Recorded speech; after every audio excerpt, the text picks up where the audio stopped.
Hey everyone, welcome to Talking Sense. I'm Ben. Today I've got another review. We're going to be looking at Penhaligon's Monsieur Beauregard. Now, Monsieur Beauregard is a really nice fragrance. It's quite an expensive fragrance. It's like £185 for 100, no, not even 100 ml. I think it's 75 ml. The bottle is absolutely stunning. Obviously, I don't have it because I just got a decant. But I'm going to let you into a little secret. But we'll get to that in a minute. So, Monsieur Beauregard came out in 2017. Note listing for it, I can't actually remember. Off the top is lemon and pink pepper. In the middle, it's got orris, cinnamon, and benzoin. And in the bottom is patchouli, sandalwood, and tonka. The opening is beautiful. I'm going to say that right away. You get smacked with this kind of strong lemon.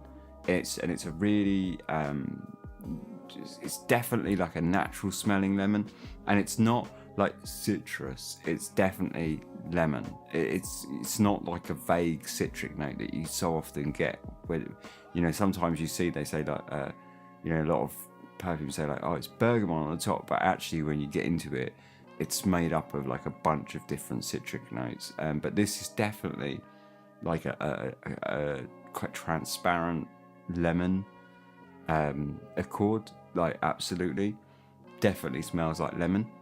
And then underneath that, to be honest, I don't get much of the pink pepper. I get a tiny little bit of it, get just enough to keep it interesting, but it's not spicy or anything like that. It's the sort of sweet pink pepper. Underneath that, straight away, you get this silky, smooth pastry. Now, if anyone's familiar with my reviews, or if they're coming from a different review, you might notice that I've said that before about another fragrance and how it smells like French pastry, or how it's so incredibly smooth and silky, because what this fragrance is. It's really, really, really smooth, really soft, and like that's the kind of key words with this fragrance. It's quite sweet, and it reminds me of, at the moment with that lemon, it's a little bit cheesecakey almost, but it does remind me of like a French pastry or something like that, or standing in a patisserie. It's got that kind of smell to it. Now, I've said that about a fragrance before, and I've alluded to it a couple of times now, so let's just break it out of the bag. This fragrance smells exactly the same, 99% the same as Valentino Uomo. To me, they are bang on. Like there is a difference, and I'll get to that, but side by side, they're absolutely bang on. So I've got Monsieur Beauregard on this wrist, I'll spray Uomo on this wrist, and we'll do a side by side. So Uomo's a bit harsher off the top. I mean, I did just sort of bang that straight in my face straight away, so it's going to be a little bit harsh. It's going to have that kind of alcohol-y kind of vibe at first. So Uomo's got like a tiny bit of green in there, like I think it's the myrtle maybe, so it's got that tiny bit of green, but it's still got that lemon. The lemon's not quite as strong. The lemon in this is much stronger, but they're still both got like a lemony kind of vibe. The only thing I would say is Uomo's definitely got like a sort of a greener kind of edge to it, which is kind of more interesting. But Monsieur Beauregard is more beautiful. Monsieur Beauregard, the opening is stunning. It really is. It's a big, beautiful opening of like this soft confectionery lemon sort of. It's really nice. It's really silky. It's really smooth. It's very comfortable. And Uomo is quite similar. If you're familiar with Valentino Uomo, you kind of know that kind of how soft it is and how smooth it is, right? So the big differences for me, they're almost coming similar already, like because now that top's coming off of Uomo, and Beauregard's Beauregard never really loses the lemon, but it's losing that kind of top punch that it starts with. But they're already getting really similar. So the big difference, as I say, is Beauregard has like a definite lemon, striking lemon when you first spray it, whereas Valentino Uomo, it's got like a kind of lemony citric vibe with a bit of a green. But otherwise, everything underneath that, the iris, the leather, the kind of sweet pastry vibe, identical, absolutely identical. Now, at this point, like now, right now, side by side, you'd be hard pressed to tell them apart. You can tell them apart, and I could even do it blind for sure. But the only way of doing it, and this is the big difference, this is the only difference between these, is Monsieur Beauregard does smell more expensive. And I'm not saying it because it's niche. I'm not a niche snob in the least. But it does smell. When I say more expensive, I mean it smells sort of denser and thicker, and you can almost sort of like. Whereas Uomo smells side by side. Uomo almost smells sort of like thin. Like it's not quite as resinous, whereas Monsieur Beauregard's got a kind of resinous quality to it. That kind of, it might not even be that the ingredients are more sort of high quality. It might be just like that it's using an aroma chemical that kind of thickens it up or something. But it smells to me like it's higher quality, kind of quite a bit. But otherwise, there is no difference. It's literally like Monsieur Beauregard is just a higher quality version of Valentino Uomo. Otherwise, they're like 99.5% the same, like identical. They're absolute ringers. Now, is that a good or bad thing? In a sense, I would say it's a good thing, because this is really expensive, and I probably wouldn't buy a full bottle, despite the fact that the bottle is absolutely beautiful. And I am a little bit of a sucker for marketing, but smelling them like this, if you have one or the other one is entirely redundant. I do think that Beauregard has the little edge in the sense that it smells sort of more expensive. And when I did a review for Uomo, I said that it's lacking something, and it's a really nice fragrance, but it leans into mediocrity a little bit too much, because it just lacks one thing that would like kick it into the next level. And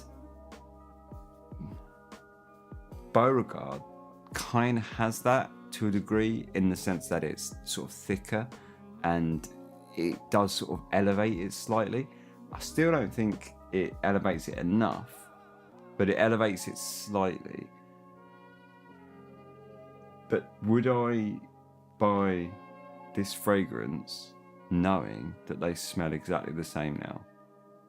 Absolutely not. No way. When I first got this decan, I sprayed it, straight away sprayed it, and I smelt it, and I was like, my very first thoughts were, wow, I want a full bottle of this, because the opening is really stunning. And then about 2 seconds later, I thought, I think I've got a full bottle of this. This smells like Uomo. Like, it wasn't even vague. It was really strikingly obvious. And I say, smelling them side by side now. So I haven't actually done this side by side. Like, this is completely like off the cuff. They smell identical. And the thing is both of these fragrances are quite linear. Like, they don't really progress over time. So what you got now is what you're going to get. I do think that Beauregard probably is going to last a lot longer, because the longevity of this fragrance is days. It'll last for a really long time, whereas Uomo lasts still not bad, so it's okay. But the one big difference, I think, between these fragrances, or maybe the second difference, because I've already said one, but the second, like the kind of bigger difference that's more meaningful in a way, is I actually think Uomo is easier to wear than Monsieur Beauregard, because Monsieur Beauregard is quite thick and dense. Like I say, like it's got that kind of thick heaviness to it, which smells great. It smells very expensive, but it also makes it like a little bit more difficult to wear. It makes it sort of, I wouldn't say it's oppressive, it's not that bad, but it's a bit bigger, you know, it's got more of a presence about it. Whereas Uomo is actually a really light fragrance, and I find that it's quite, you know, it's quite safe and easy to wear.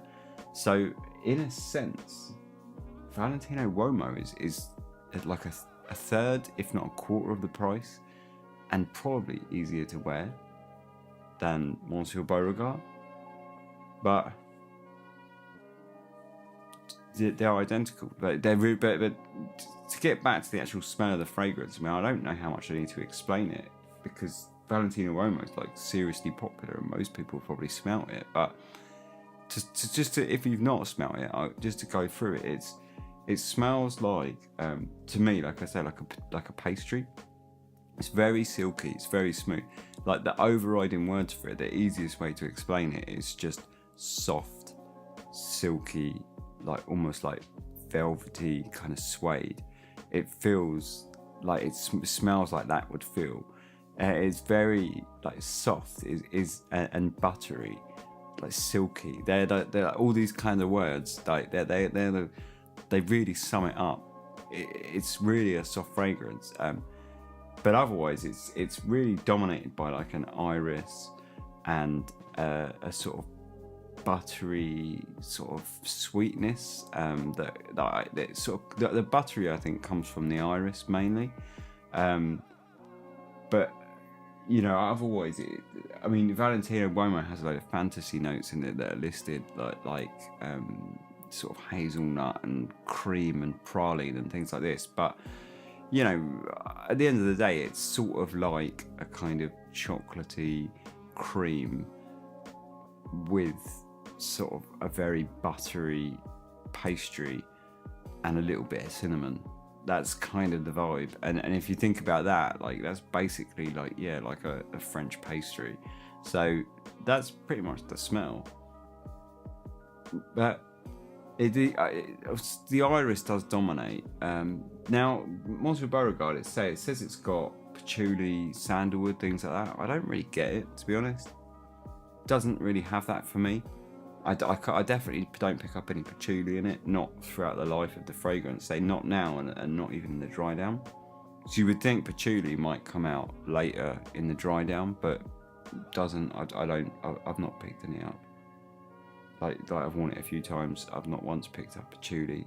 Sandalwood, if it's, I don't doubt that it's got sandalwood in it, but it's not like a prominent note. It's not a woody fragrance especially, or it doesn't feel like that to me. You know, it says it's like an oriental spicy, I think, but it's really, it's just buttery, smooth, creamy, really nice fragrance.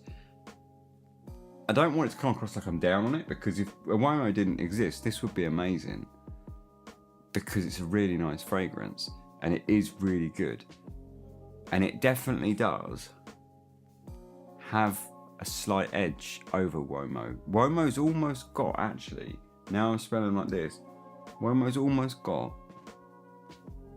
something that's a little bit savoury and sort of an edge to it, whereas Penhaligon's doesn't have any edges. It's really, really sort of well blended and refined, whereas you can sort of catch that kind of edge to it. But then the edge is quite nice on the Uomo, you know, it gives it something, just kind of helps it along, gives it something interesting. But otherwise, realistically, they're like 99% the same.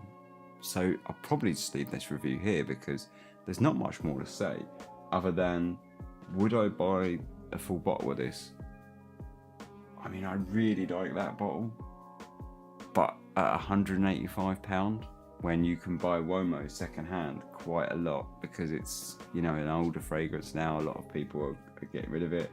I think I bought this one second hand. I bought another bottle of it second hand as well. I think it's my second bottle.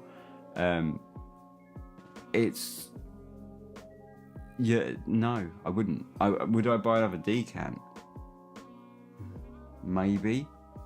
If a decant came up at a good price, I would possibly buy a decant just to have this one, because it does have that kind of tiny bit more refined. But then you're kind of splitting hairs, and I think for me, because I'm sitting here smelling them like this, like it has that extra kind of poshness or pomp to it that makes me feel like I would possibly buy another decant, because it feels like it's worth it. It feels like it's rich to me. It feels like it's sort of got nice ingredients. But to the layman on the street, or literally anyone else, they're probably not going to pick that up. You know, if someone was familiar with Uomo and you were wearing this, they're not going to say, "Oh, that smells like Uomo, but slightly more expensive." They're going to just say, "Oh, you're wearing Uomo. I love that." So I don't think I would only buy another decant if this even runs out. Because I mean, at this point, I'm struggling to find when I would wear it, because I wear Uomo quite a lot for like work and stuff, because it's quite easy to wear and it's quite safe. Whereas, why would I wear this to work? It's really expensive. Like, I'm not going to do that. So, I don't even know if I'm going to get through the decant. But if I did, would I buy another decant? Possibly, just to kind of, zhuzh it up and make myself, probably for myself, because sometimes you sort of get that kind of like confidence from the fact that, you're wearing a nice fragrance or something. But I mean, you're really sort of splitting hairs at that point. And I don't know. Not really worth it to me. It doesn't seem worth it. That's, a decant of this could probably net you a bottle of Uomo, or a little bit extra, will certainly net you a second-hand bottle of Uomo. So, just buy Uomo, I guess. Anyway, that's my review. It's kind of went a little bit off rocker, didn't it? Like, because I don't really know what to say about it, because Uomo's really popular and everyone's smelt it. Or, a lot of people have smelt it. It's not like a hidden away fragrance. So, what can I say about it? Monsieur Beauregard smells like Uomo. Just buy Uomo. Cheers. I mean, like, subscribe if you want. If you don't. Cheers. Laters.